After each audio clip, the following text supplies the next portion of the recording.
بسم الله الرحمن الرحيم.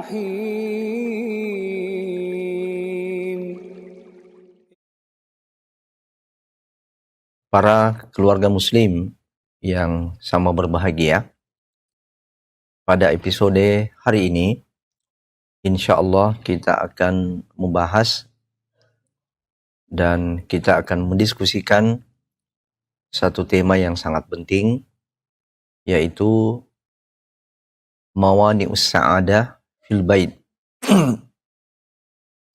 penghalang-penghalang kebahagiaan di dalam rumah tangga. Kita mengawali, tolong di next,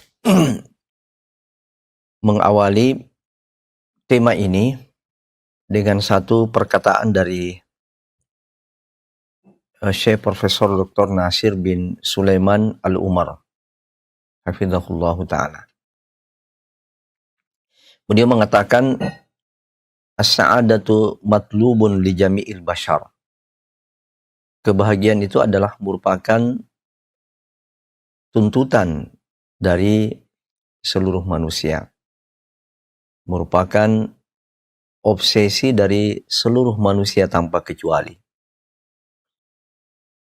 Fasinfun minhum yabahathu anha fil mal.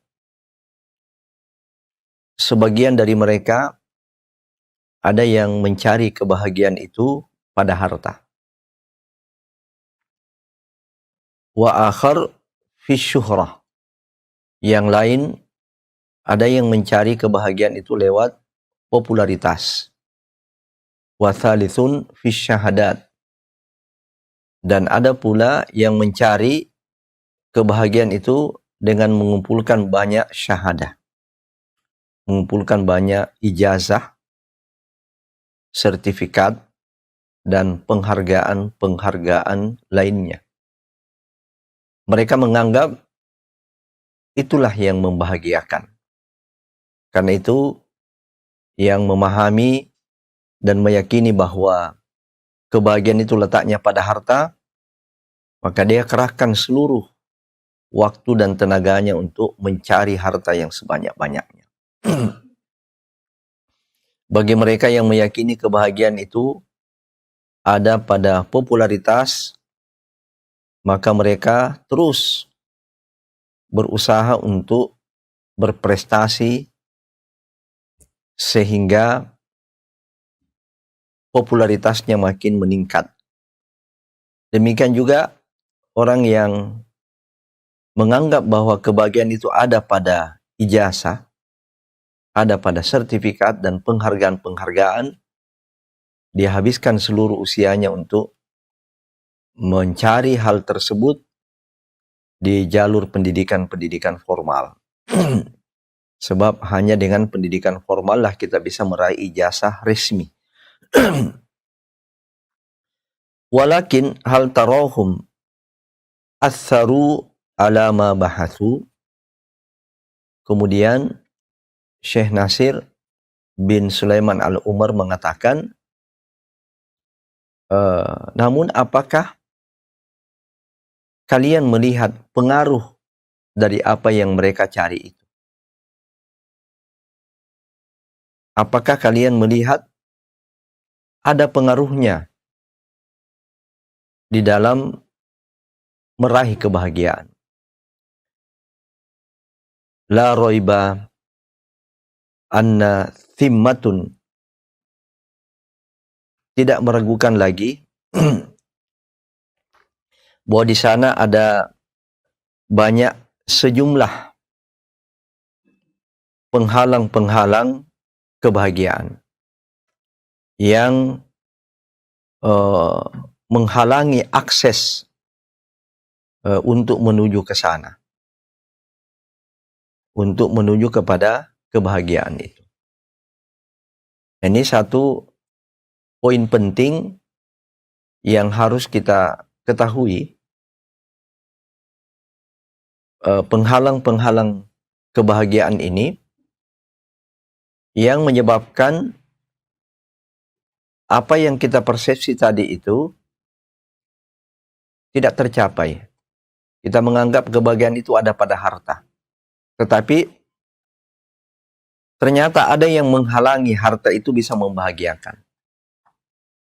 Ya, sebab kita tidak ingin membuat statement di sini bahwa harta itu bukan salah satu unsur daripada yang menentukan kebahagiaan. Demikian juga popularitas dan ijazah. Kita tidak menganggap itu tidak penting. Tetapi hal-hal tersebut tidak akan memberikan pengaruh membahagiakan diri kita dan membahagiakan keluarga kita jika di sana ada mawani. Di sana ada penghalang-penghalang yang memutuskan akses kita untuk meraih kebahagiaan itu. Mari kita lihat mawani itu, penghalang-penghalang kebahagiaan itu.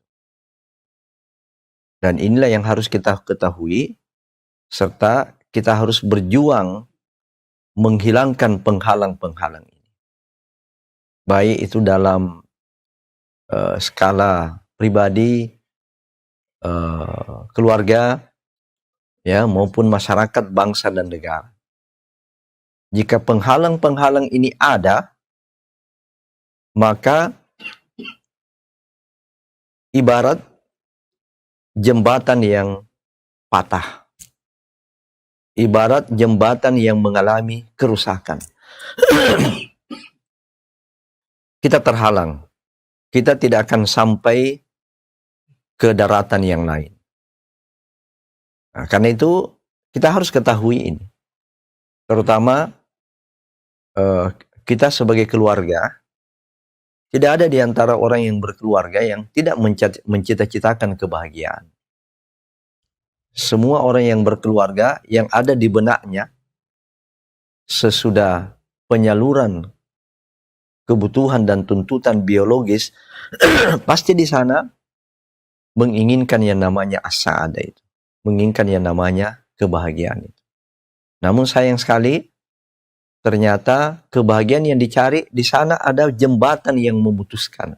Di sana ada penghalang untuk sampainya kita kepada kebahagiaan itu. Yang pertama adalah al-kufru, kekufuran. Ya, kekufuran maknanya di sini adalah keingkaran kita kepada kebenaran. Kita tidak meyakini kebenaran yang datangnya dari Allah sebagai sumber kebahagiaan. Di dalam Al-Quran Allah banyak menyatakan al-haqqu min rabbika fala takunanna minal mumtarin. Kebenaran itu dari Tuhanmu, maka janganlah kamu termasuk orang-orang yang meragukan kebenaran yang sumbernya dari Allah. Jangan kamu meragukan Al-Quran. Jangan kamu meragukan sabda-sabda nabinya. Keraguan saja, atau sampai pada tingkat penolakan, pengingkaran terhadap kebenaran itu adalah kekufuran. Itu adalah kekufuran. Demikian juga kita mengingkari perintah syariat dengan keyakinan bahwa itu tidak wajib, dengan keyakinan bahwa itu tidak penting. Demikian juga kita abai terhadap larangan-larangan daripada syariat ini dengan keyakinan bahwa itu tidak penting, itu tidak membawa dampak pada kehidupan kita. Ini semua adalah bentuk-bentuk kekufuran. Dan kalau ini ada pada diri seseorang,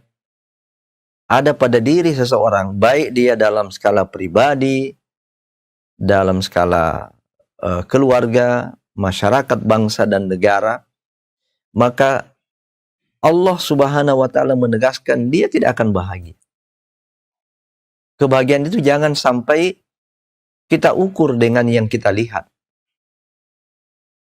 Kebahagiaan itu jangan sampai kita persepsi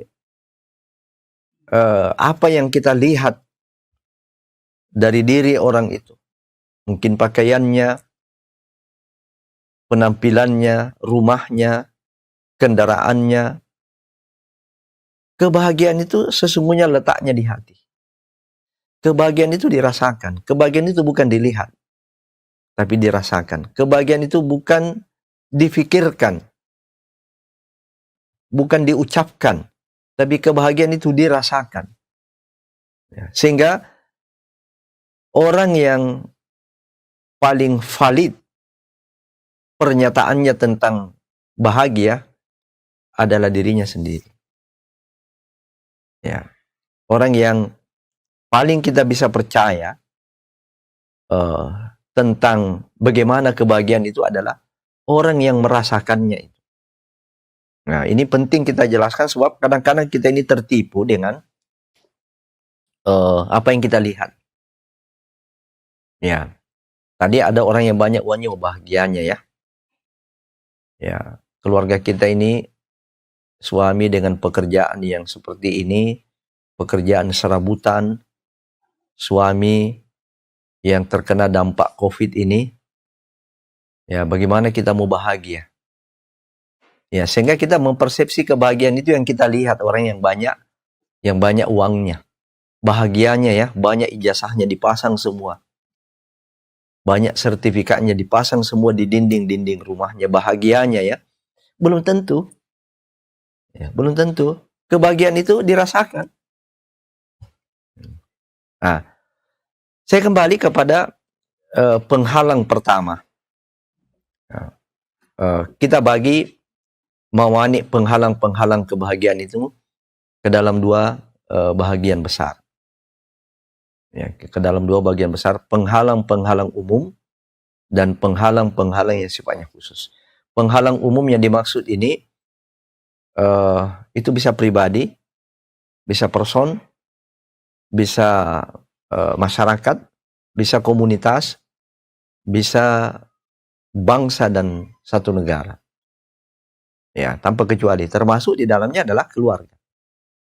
Nah, adapun penghalang-penghalang khusus nanti itu yang dialami oleh keluarga. Penghalang-penghalang yang ketika itu masuk di dalam rumah tangga, masuk ke dalam keluarga kita, itulah yang menyebabkan kita sudah tidak memiliki akses, keluarga kita sudah tidak memiliki akses untuk meraih kebahagiaan.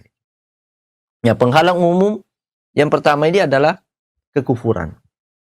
Allah Subhanahu wa taala berfirman, A'udzubillahi minasyaitonirrajim, "Faman yuridillahu ayyahdiyahu syadrahu yashrah sadrahu lil Islam." Nah, maka siapa yang Allah kehendaki mendapatkan hidayah, maka Allah akan melapangkan dadanya untuk menerima Islam. Nah, sebaliknya, wa may yurida ayyudillahu yaj'al sadrahu dayikan harajan. Sedang siapa yang dikehendaki oleh Allah sesat, maka dia akan menjadikan dadanya itu sempit lagi sesak. Jadi perumpamakan seakan-akan dia sedang mendaki ke langit di kekurangan oksigen. Jadi seperti orang yang naik ke langit, kekurangan oksigen sehingga sesak dadanya. Ya, sama dengan orang yang kena COVID sekarang ini, sesak pernapasan. Nah, ini lebih-lebih ketika dia naik ke langit. Begitulah perumpamaan orang yang kufur, orang yang sesat. Nah, jadi ayat ini Allah menyatakan bahwa orang yang mendapatkan hidayah Islam itu Allah akan lapangkan dadanya. Kelapangan dada inilah yang menjadi substansi utama daripada kebahagiaan itu. Ya, insyirahus sadar, lapangnya dada kita, lapangnya jiwa kita. Karena kebahagiaan itu di sini. Kebahagiaan itu ada, yang merasakan kebahagiaan kita itu, kebahagiaan diri kita, keluarga kita, itu adalah ada di sini. Nah, Allah menjamin orang yang mendapatkan hidayah Islam yashrah sadrahu. Allah akan melapangkan dadanya. Nah, itulah sebabnya Allah menurunkan satu nikmat yang besar kepada Nabi kita Muhammad SAW, kelapangan dada. Sehingga tidak ada manusia di dunia ini, tidak ada keluarga di dunia ini yang paling bahagia itu kecuali Nabi. Bismillahirrahmanirrahim. Alam nashrah laka sadrak. Bukankah kami telah melapangkan bagimu Muhammad dadamu? Artinya apa? Kelapangan dada artinya bahagia. Ya, sehingga Nabi dengan berbagai dinamika kehidupannya, dialah yang paling bahagia. Dan kebahagiaan itu tidak berhenti di dunia ini. Nanti akan berlanjut dan mendapatkan hakikat kebahagiaan itu di akhirat kelak. Nah, sebaliknya kekufuran inilah yang yaj'al sadrahu dayikan. Itulah yang menjadikan dadanya sempit. Nah, jadi orang yang sempit dada inilah orang yang tidak bahagia. Dan Allah katakan bahwa orang kufur itu sebenarnya yaj'al sadrahu dayikan. Nah, itu tadi jangan kita tertipu dengan yang kita lihat. Ya. Jangan kita tertipu dengan yang kita lihat. Tapi mari kita meyakini firman Allah bahwa orang yang kufur, orang yang sesat dari jalannya, itulah yang akan sempit dadanya. Kesempitan dada inilah yang menyebabkan orang itu tidak mendapatkan kebahagiaan. Kadang-kadang ketidakbahagiaan itu ditutupi dengan pernyataan-pernyataan apologetif. Ya, pernyataan-pernyataan yang sifatnya apologi. Kadang-kadang ketidakbahagiaan itu ditutupi dengan penampilan kita yang indah. Padahal sesungguhnya mereka itu tidak bahagia. Yang kedua, penghalang yang kedua dari ketidakbahagiaan adalah dosa dan maksiat. Ya, dosa dan maksiat. Dosa dan maksiat ini tidak hanya bisa dilakukan oleh orang-orang kafir, tidak hanya bisa dilakukan oleh orang-orang munafik, orang-orang zalim, tetapi juga bisa dilakukan oleh orang-orang beriman. Nah, ini nih penghalang yang sangat berbahaya karena dia tidak memilih. Ya, dia tidak memilih siapa. Kalau penghalang yang pertama ini kepada orang yang kufur, orang yang kafir. Sedangkan penghalang yang kedua ini, itu tidak memilih orang. Siapa saja, dia beriman, dia kafir, kalau dia melakukan dosa dan maksiat, itulah diantara mani', penghalang yang bisa memutuskan aksesnya untuk meraih as-sa'adah itu. Allah Subhanahu wa ta'ala menegaskan hal ini di dalam firman-Nya di surat Al-Ankabut ayat 40. Fakullan akhadna bidzambih. Maka tiap-tiap mereka itu kami siksa dengan dosa-dosanya.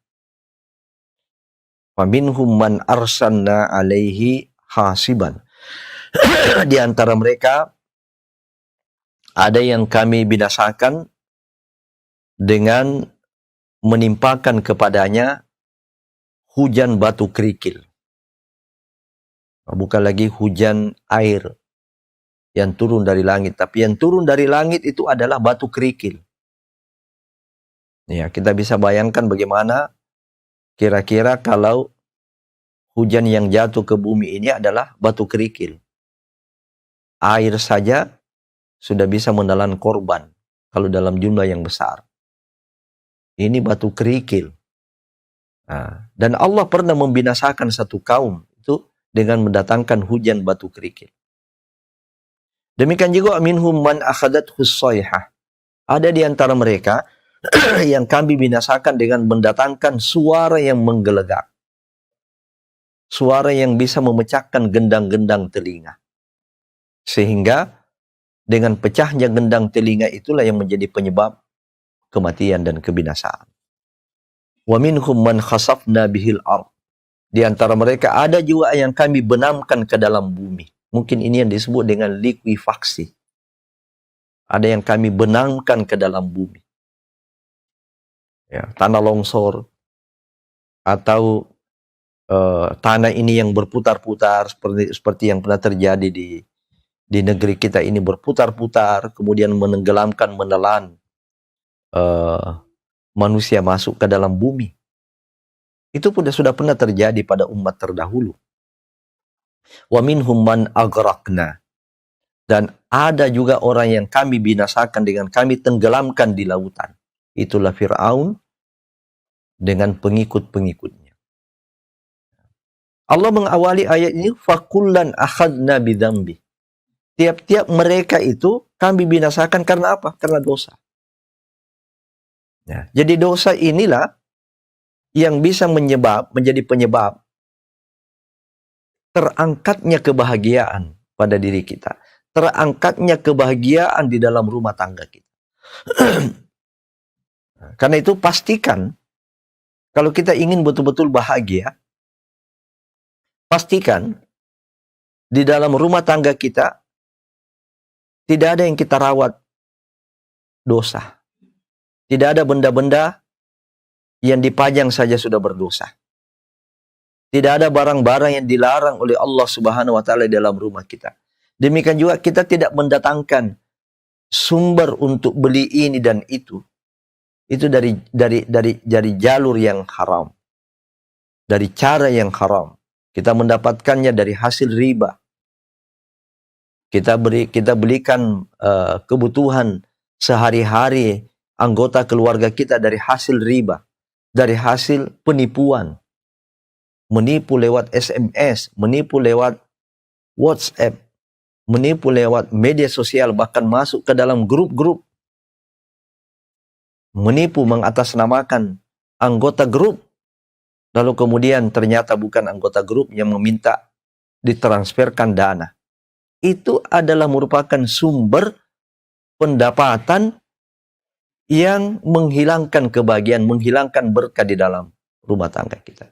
Jauhi pekerjaan, profesi yang dilarang oleh agama, yang dilarang oleh syariat. Sebab hasilnya itu tidak akan mendatangkan berkah. Dan hilangnya berkah daripada sesuatu itulah yang menyebabkan hilangnya kebahagiaan yang hakiki. Hilangnya ketenangan. Bahkan itulah yang menjadi sumber pertengkaran dan konflik dalam rumah tangga. Nah, jadi kalau kita mentadabbur ayat tadi ini, surat Al-Ankabut ayat 40,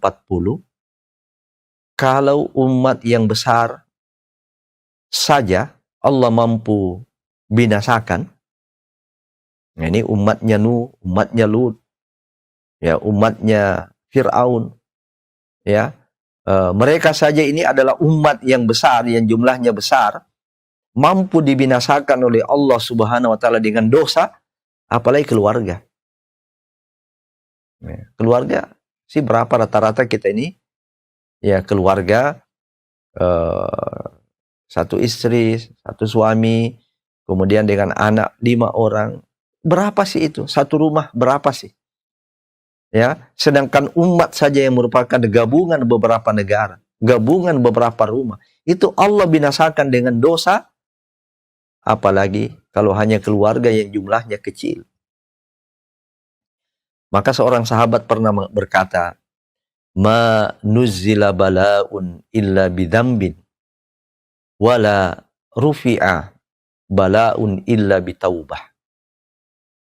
Tidaklah turun bencana itu. Tidaklah turun kegelisahan jiwa itu kecuali dengan dosa. Dan tidaklah terangkat kebinasaan itu kecuali dengan taubat. Maka ini penghalang ini yang harus kita hindari.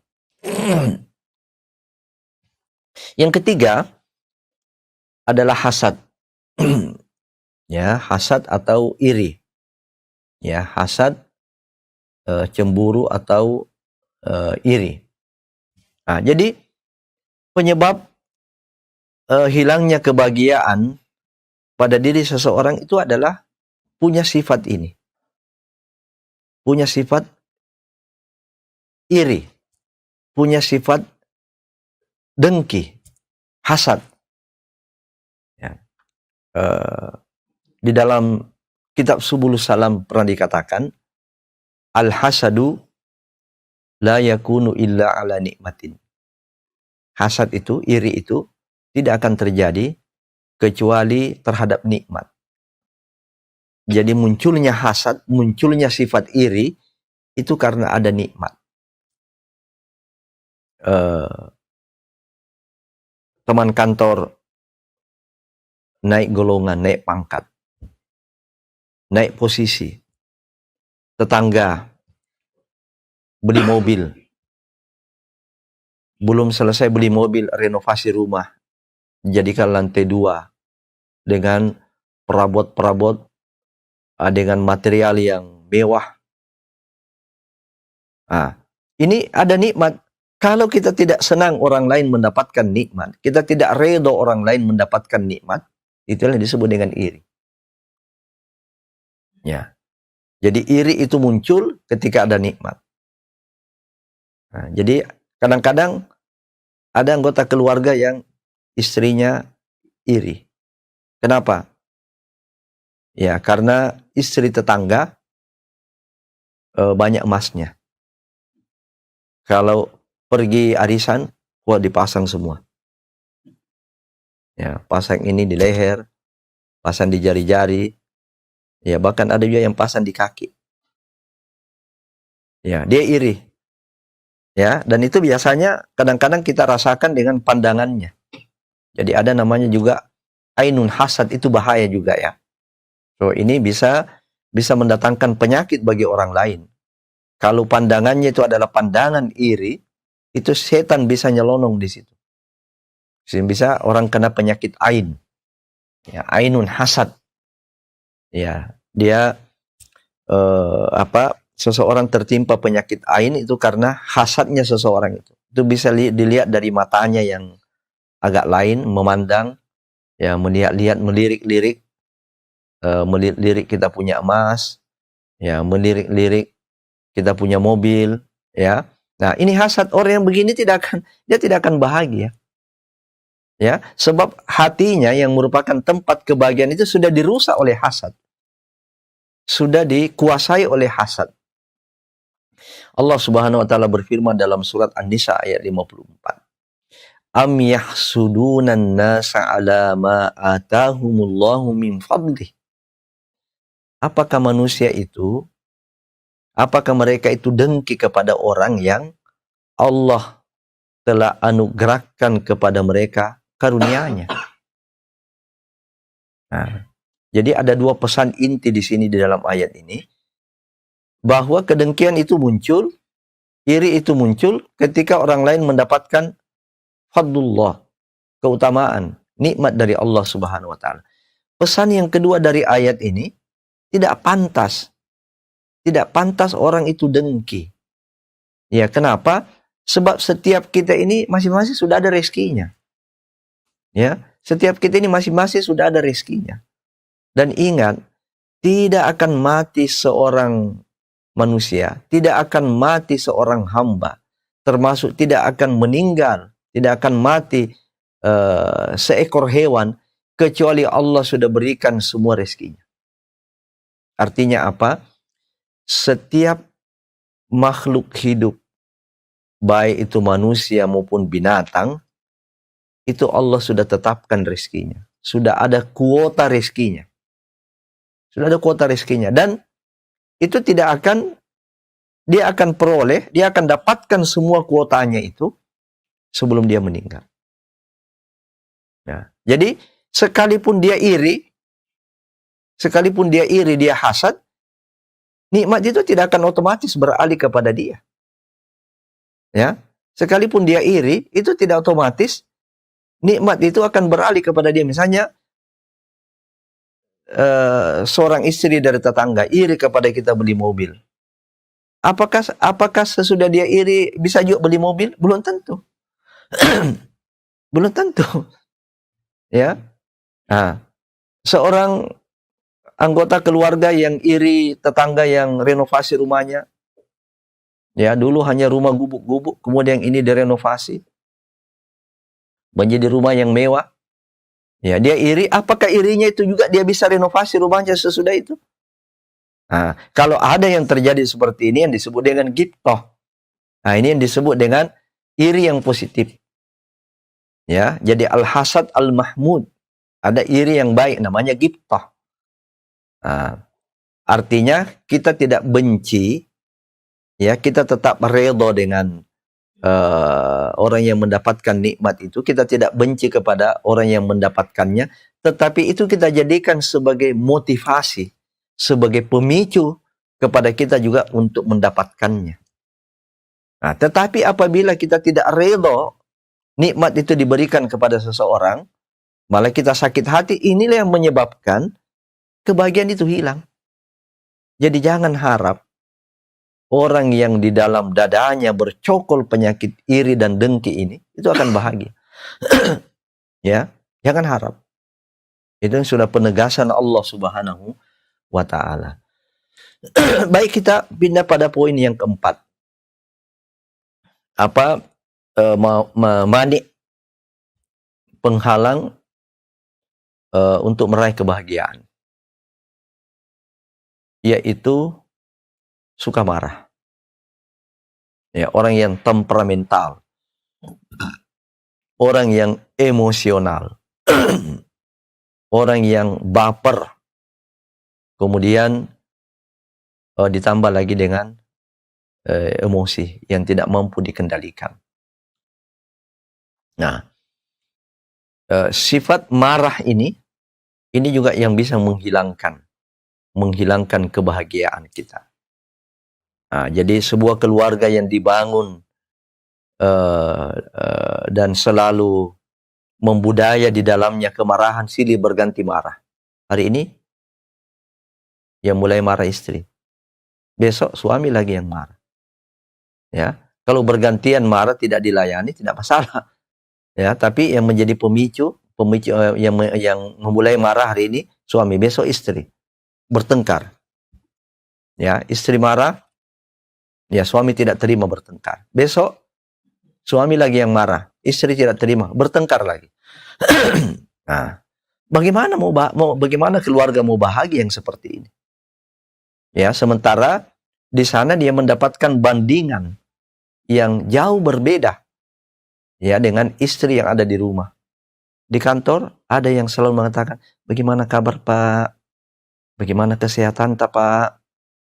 Ada yang kami bisa bantu Pak? Wah, lembut sekali. Ya, lembut sekali. Sehingga kadang-kadang orang seperti itu tidak melihat lagi wajahnya. Mungkin istrinya cantik seperti artis, ya, tetapi suaranya kayak setan, suka marah, ya.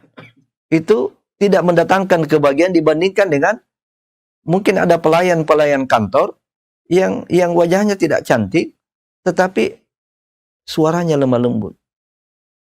Ya, dia rindu dengan suara yang lemah lembut.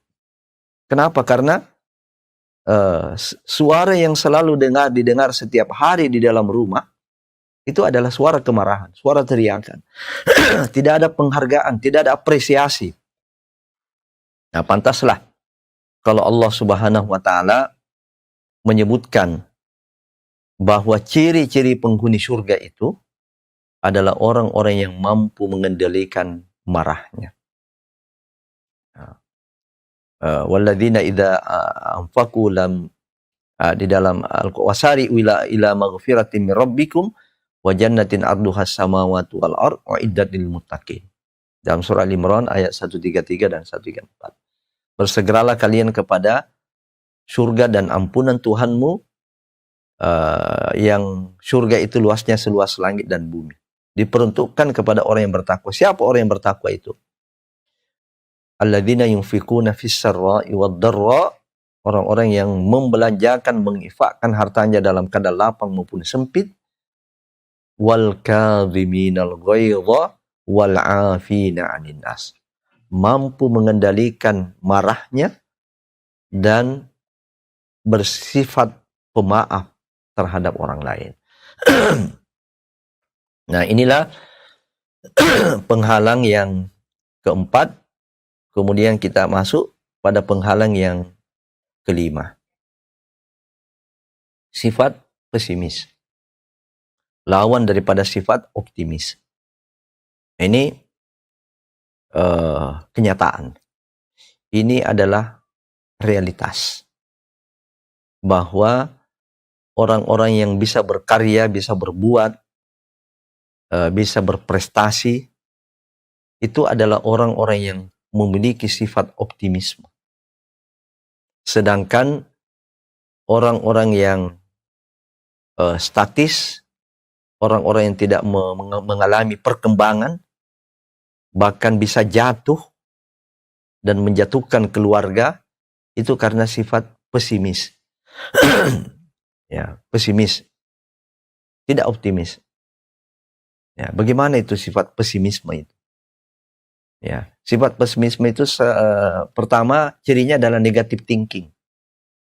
Selalu mempersepsi sesuatu itu dengan negatif. Bagaimana bisa? Kok bisa seperti itu? Bisakah?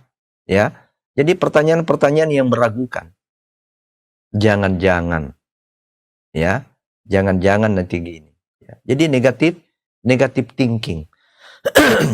Ya. Apalagi orang yang pesimis itu tidak bersemangat bekerja.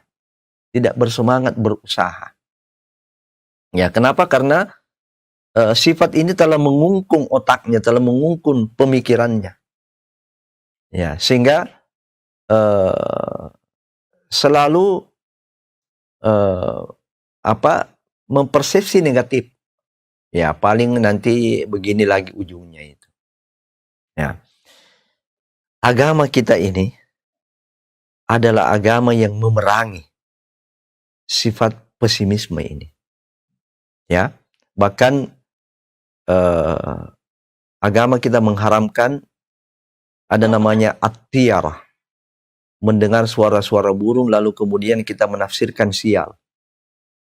Ya, ada kita dengar suara burung, wah burung akan begini, ya. Kalau kita berusaha tidak akan seperti ini. Melarang khurafat. Khurafat itu keyakinan kalau kita memilih hari ini misalnya kita melakukan ini, itu akan mengakibatkan sial. Kalau kita menikahkan anak kita di bulan Muharram, itu tidak akan bahagia. Macam-macam ada keyakinan yang tidak punya sumber, ya, tidak punya sumber ilmiah syariah dan ilmiah saintik. Ya, agama kita melarang yang seperti itu. Ya, sehingga tidak ada yang namanya hari baik, hari buruk, itu dikembalikan pada diri kita. Ya, ada anaknya beberapa kali meninggal. Beranak ketiga meninggal. Anak keempat meninggal lagi. Anak kelima meninggal lagi. Dirubah namanya. Padahal sudah bagus tadi. Sudah Abdul ini, Abdul Ghafur. Ya, sudah nama Nabi, nama ini. Dirubah namanya, mohon maaf. Kalau masyarakat Bugis Makassar ini pilih nama Sangkala. Ya, dia beri nama itu Sangkala. Ya, supaya tak sangka lagi. Kata orang Bugis nyangkut. Ya, dia nyangkut. Ya. Nah, tidak masalah. Tidak masalah kita memberi nama itu, yang penting tidak diikuti dengan keyakinan. Tapi kalau kita ikuti dengan keyakinan, kenapa dikasih namanya oh, ceritanya begini. Ya, itu dulu kakaknya itu meninggal. Nanti setelah saya beri nama Sangkala, dia hidup. Memangnya nama itu yang menghidupkan. Itu hanya kebetulan. Ya, itu hanya kebetulan. Ini sifat pesimis. Ya, ini yang harus diperangi. Wala tahinu wala tahzanu wa antumul a'launa in kuntum mu'minin. Jangan kamu lemah. Jangan kamu bersedih hati. Jangan kamu pesimis. Antumul a'launa. Kamu itu tinggi. Kamu itu the best. In kuntum mu'minin. Kalau kamu beriman. Jadi Allah memberikan jaminan. Kalau dia beriman, dia mestinya berada pada posisi di atas, selalu optimis. Tidak percaya ke kita dengan ayat yang sering kita baca di dalam surat Al-Insyirah, surat Asy-Syarah, Ini bayangkan ya, sampai Allah memberi nama surat ini, surat kebahagiaan, surat kelapangan dada, kelapangan hati. Di antara konsepnya itu, di antara konsep kelapangan dada dan hati adalah optimisme. Itulah yang kita baca di ayat wa inna ma'al usri yusra, inna ma'al usri yusra. Sesungguhnya bersama kesulitan ada kemudahan. Sesungguhnya bersama kesulitan ada kemudahan. Dari ayat ini saja kita tidak mengeksplor tafsir para ulama. Dari ayat ini saja kita sudah bisa memahami bahwa ternyata kesulitan itu satu paket dengan kemudahan. Di setiap satu kesulitan Allah sudah menyiapkan itu kemudahannya. Di setiap satu masalah itu Allah sudah siapkan sebenarnya di situ solusinya. Ya, tidak yakinkah kita dengan ayat itu? Ya, demikian juga firman Allah Subhanahu wa taala di dalam surat Yusuf ayat 87. Allah Subhanahu wa taala berfirman, "Wala tai'asu min rauhillah." Janganlah kamu putus asa dari rahmat Allah. Innahu la yai'asu min rauhillah illal qaumul kafirun. Sesungguhnya tidak ada orang yang berputus asa melainkan dia adalah kaum yang kafir. Jadi tidak pantas keputusasaan, sifat pesimis itu dimiliki oleh orang beriman. Sifat pesimis itu sifatnya orang-orang kafir. Nah, mari kita optimis. Mari kita selalu membangun optimisme. Mari kita saling menyemangati di dalam keluarga. Istri jangan selalu kondisikan suami pesimis. Hai Pak, nah kita keluar tadi pagi tuh habis salat subuh. Hanya ini yang kita dapat Pak, 100.000. Wah kasihan. Ya, hanya 100.000 Pak. Bapak ini keluar pada subuh, Bapak keluar ini. Kembali maghrib 100.000 Pak. Itu melemahkan, bisa menjatuhkan semangat. Tidak. Ini rezeki yang Allah tetapkan pada hari ini Pak. Insya Allah terus kita bekerja Pak. Terus kita berusaha Pak. Ya. Nah, Allah akan memberikan lebih banyak. Ya, sebab memang itu tadi. Setiap orang itu sudah ada jatah rezekinya. Ya, hanya Allah memberikan bertahap. Ya, dan kadang-kadang Allah memberikan banyak dalam satu hari, kadang-kadang Allah hanya memberikan sedikit, kadang-kadang tidak. Ya, tetapi pastikan bahwa setiap rezeki itu Allah akan kasih semua. Setiap jatah dan kuota rezeki bagi manusia itu Allah akan kasih semua. Sama dengan, coba kita lihat nyamuk saja. Ya, nyamuk. Nyamuk itu makanannya apa? Makanannya darah. Ya, tapi apakah nyamuk itu tidak hidup? Dibunuh sana sini, diproduksi obat-obatan untuk membasmi nyamuk, tidak mati-mati juga. Tidak akan punah itu nyamuk di dunia ini. Tidak akan punah nyamuk. Ya, padahal apa makanannya mereka? Makanannya adalah darah. Ya, mereka hidup juga. Ya, kenapa? Karena wa ma min dabbatin fil ardi illa 'alallahi rizquha. Tidak ada satu makhluk melata di muka bumi ini melainkan Allah sudah tentukan rezekinya. Allah sudah buatkan kuota-kuota rezeki bagi mereka. Karena itu jangan kita ini pesimis. Mari kita selalu bersifat optimis. Wa asa an takrahu syai'an wa huwa khairul lakum. Boleh jadi sesuatu yang kamu pandang itu buruk, itu adalah kebaikan. Boleh jadi sesuatu yang kamu benci, di balik itu adalah kebaikan. Dan jangan sampai juga kita tertipu. Wa asa an tuhibbu syai'an wa huwa karhul lakum. Boleh jadi juga sesuatu yang kamu pandang itu baik, ya, padahal wa huwa syarrul lakum. Padahal itu adalah merupakan keburukan bagi. Nah, inilah 5 poin penghalang-penghalang umum untuk mencapai kebahagiaan. Ini tanpa melihat dia keluarga, ya, tapi ketika ada pada diri seseorang, ada pada masyarakat, ada pada komunitas, termasuk ada pada keluarga, maka inilah yang bisa menjadi penghalang untuk mengakses yang namanya as-sa'adah. Inilah yang bisa menghalangi kita untuk menuju kepada kebahagiaan. Mari semua keluarga muslim berusaha untuk menghilangkan 5 penghalang-penghalang kebahagiaan ini. Silakan bagi Bapak dan Ibu yang mau bertanya. Kita masih punya waktu kurang lebih 15 menit. Ya, silakan dibaca. Ya, bismillah. Baik, selanjutnya kita masuk ke sesi tanya jawab. Pemirsa yang memiliki pertanyaan silakan diketik di kolom komentar atau live chat. Sudah ada pertanyaan yang masuk, Ustaz. Pertanyaan pertama dari Ibu Siti Yetik. Dari Tidak disebut asalnya, Ustaz. Izin bertanya, Ustaz.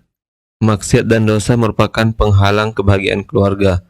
Bagaimana cara agar sekeluarga kita terhindar dari maksiat dan dosa agar tercapai kebahagiaan bersama? Iya.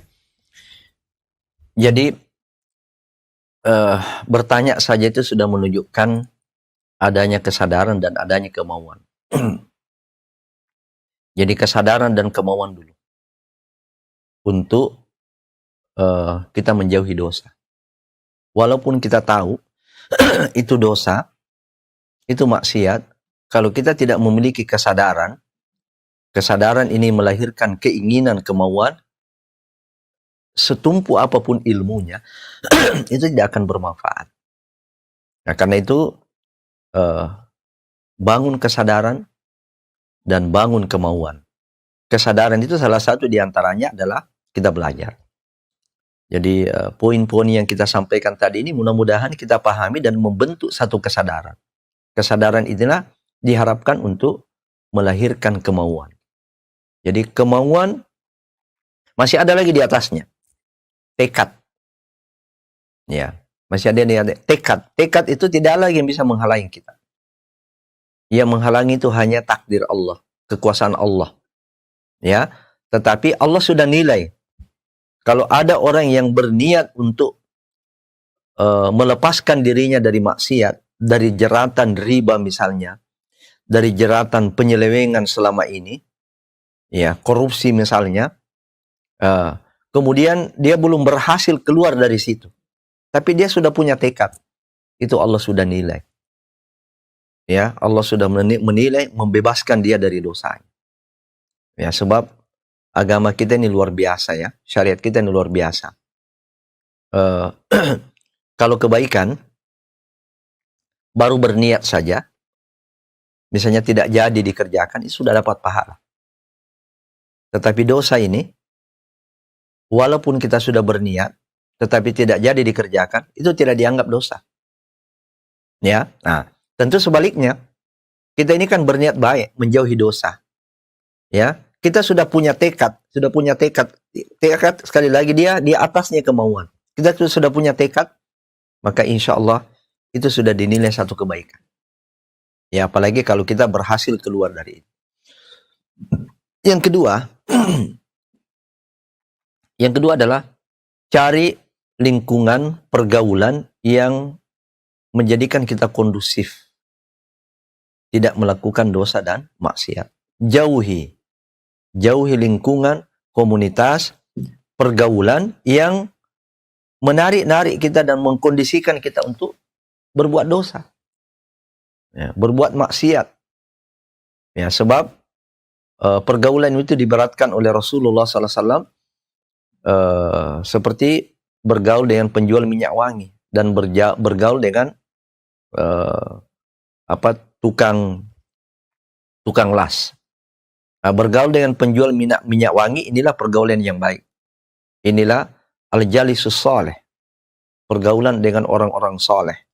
Walaupun dia tidak mendapatkan parfumnya, tetapi baunya dia akan rasakan. Dia akan menjadi harum juga karena bergaul dengan penjual minyak wangi.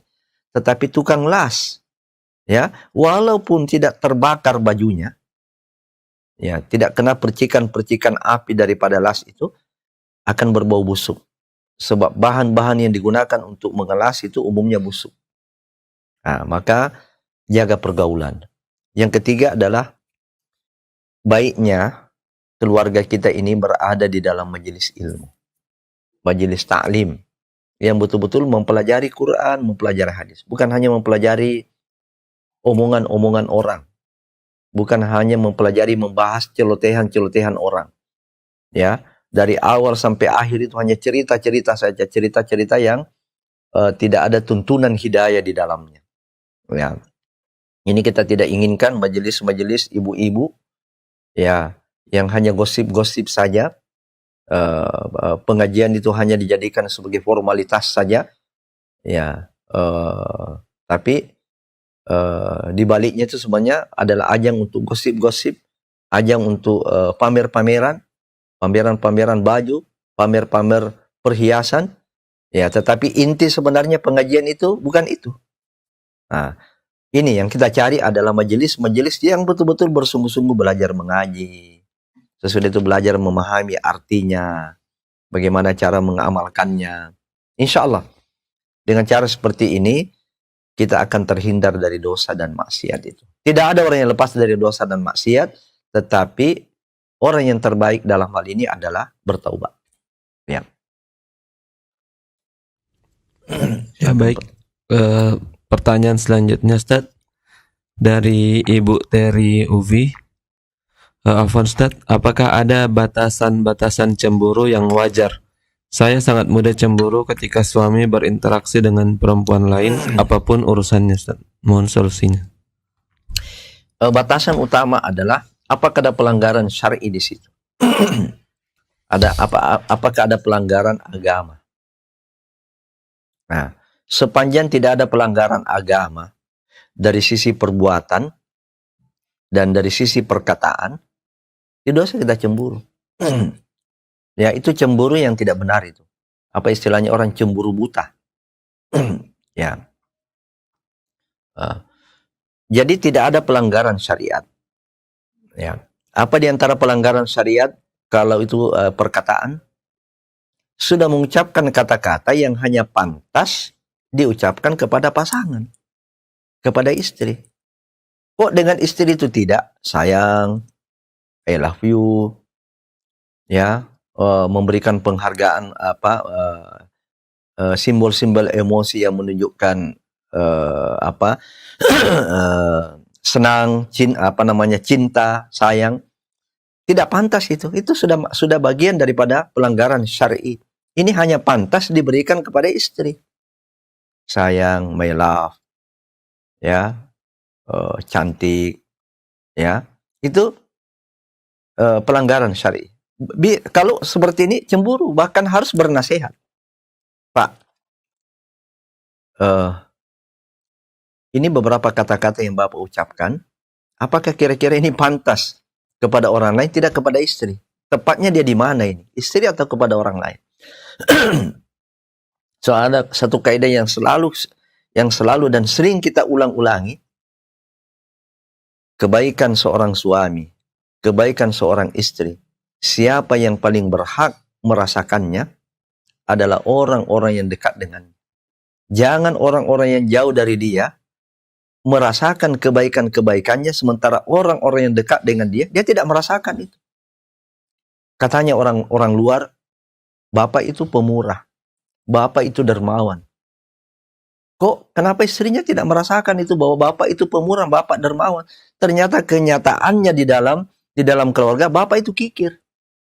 Kok bisa di luar terkenal Bapak itu dermawan, Bapak itu suka menyumbang, suka memberi, kok dengan istri pelit, kok dengan anak pelit, kok bisa? Bapak itu orang yang, suami itu adalah orang yang orangnya supel, peramah, di luar, perkataannya lemah lembut. Kok di dalam rumah tidak didapati yang seperti itu? Ini kan keajaiban dunia. Ya, kalau ada yang seperti ini, keajaiban dunia. Jangan harap keluarga kita akan bahagia kalau seperti ini.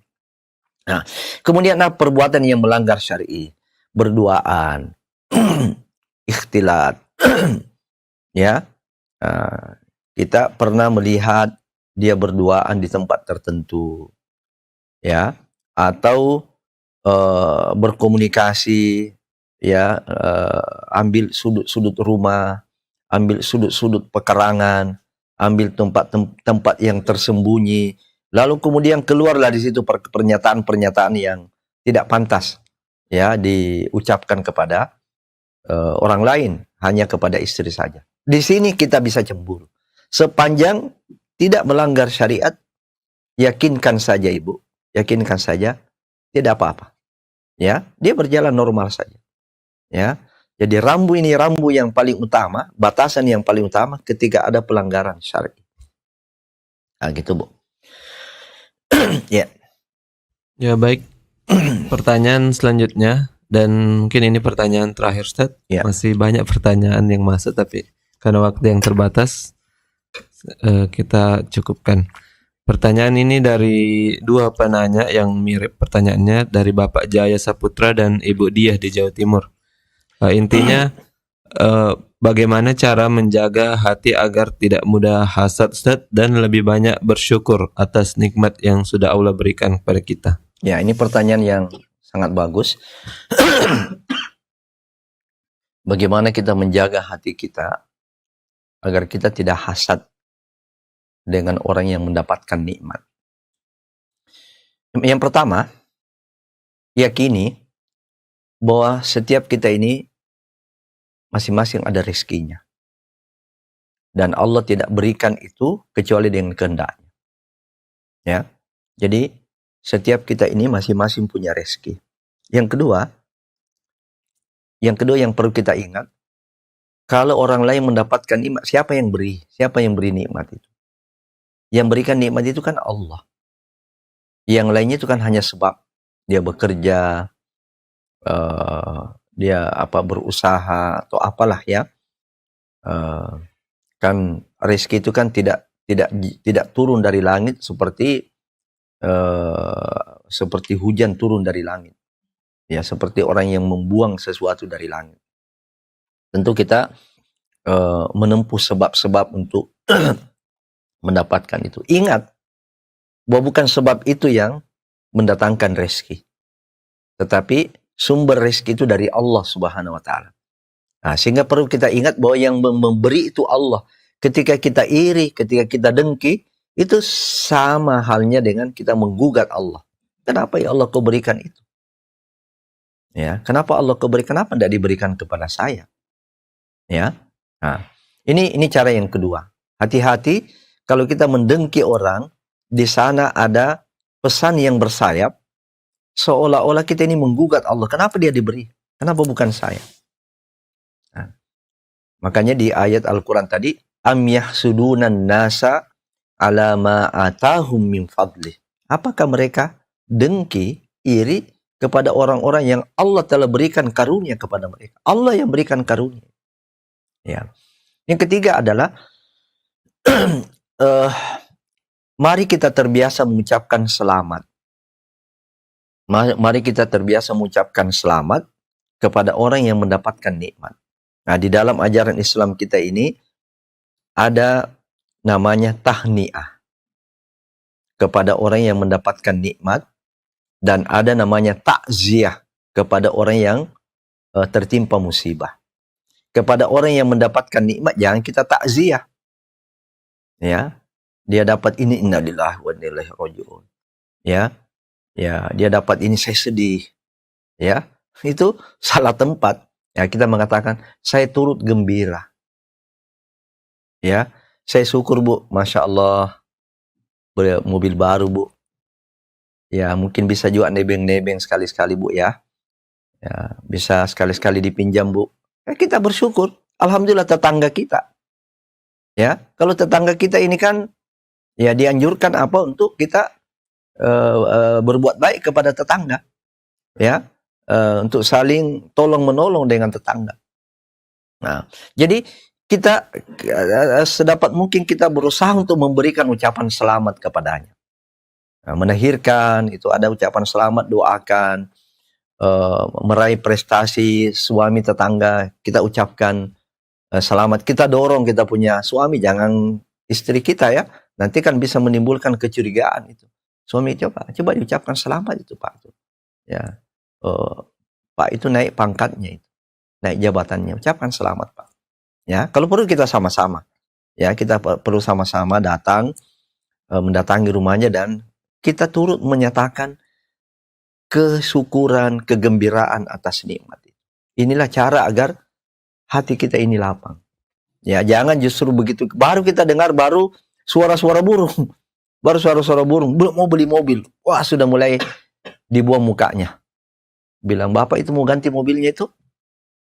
Ya, dari mobil ini ke mobil yang lebih mewah lagi. Ya, baru kita dengar belum beli. Sudah kita tidak lihat wajahnya. Ketemu di jalan, dia lihat istrinya. Ya, ketemu di jalan, dia lihat anaknya juga. Ya, baru kita dengar. Ya, belum betul-betul beli. Bagaimana lah kalau sudah dibeli? Nah, inilah makanya orang yang dengki, orang yang iri itulah yang menjadi penghalang utama kebahagiaan itu tidak bercokol di dalam hatinya. Semoga kita semua bisa diberikan inayah dan taufik oleh Allah Subhanahu wa taala untuk melawan dan menjauhi penghalang-penghalang kebahagiaan di dalam rumah tangga kita. Semoga bermanfaat. Subhanakallahumma bihamdik, asyhadu an la ilaha illa anta, astaghfiruka wa atubu ilaik. Wa sallallahu ala nabiyyina Muhammadin wa ala alihi wa sahbihi wasallam. Wa akhiru da'wana alhamdulillahi rabbil alamin. Wassalamualaikum warahmatullahi wabarakatuh.